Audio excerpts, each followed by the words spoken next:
how is the Stanford Archive documenting the big trends of today, which may be just fads, as a colleague of mine thinks social, mobile, and cloud? Maybe you can both provide your perspective on that. Generally, I think the right place for us to be is not documenting what's right in the moment around us in the present day. It's very helpful to have some perspective. As you say, some things work out, some things turn out to be fads, and so on. Now, we certainly do work with companies and individuals who are active now and encourage them to keep documentation, that sort of thing. But as far as identifying collections that we would go after and things like that, I think it's the sweet spot for doing current history is maybe about 10 years after, where you can really, at least get some perspective, and yet things are fresh enough. You want to be able to collect artifacts and material before it's thrown out. So how can you prevent? Yeah, you don't want to wait too long. Yeah. You don't want to wait too long, or that's that exactly could happen. the point. Right. So with social media, we have not done a lot. And I'll tell you, one way you can measure this is what are we getting from people when we get collections. So we are just now starting to get the first bits of material, born digital material, from relatively current applications. So we've received, I know in the last year or two, we have 2 collections that have a lot of stuff from Evernote, where somebody has kept a lot of documents in this sort of paperless office kind of software called Evernote, with essentially cloud-based. That then, every time that sort of thing happens, or if we start beginning to get, we've received fairly recently our first iPads and phones, things like that, flash drives.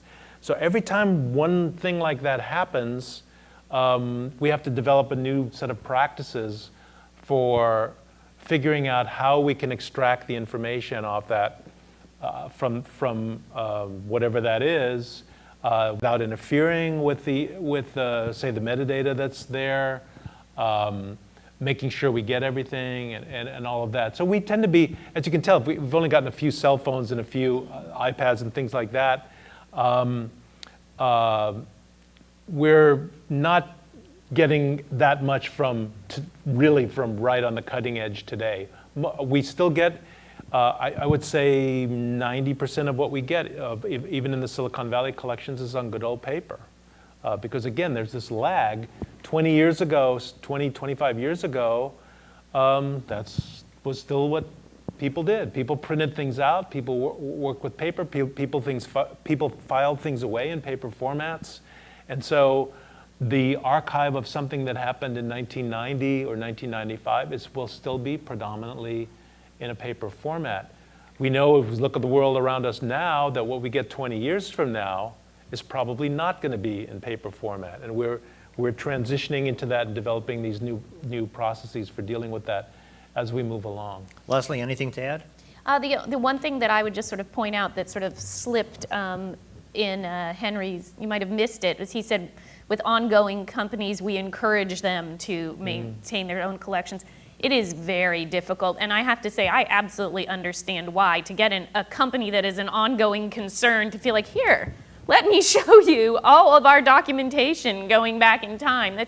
Really the best thing we can do at that point is to be, and we've done this with a number of companies, gone in, talked to them about, here's how you should think about preserving things. This very often comes up when a company... Aren't they concerned about protecting their intellectual property? That's exactly what they're concerned about. So that's why it doesn't leave them, but we're able to help them. It often comes up around anniversaries. They'll realize, my God, we've just turned 10 years old and no one has anything except someone has a coffee cup from some milestone that we achieved.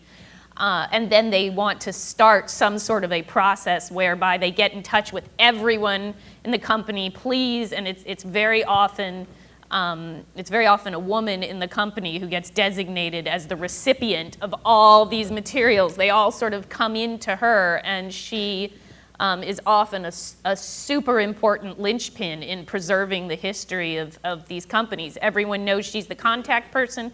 The materials come in. Some of the bigger companies have started actively building their own archives, hiring archivists, and figuring out how, even if it's just for their own use, they will be able to capture their own history. Thanks, Leslie.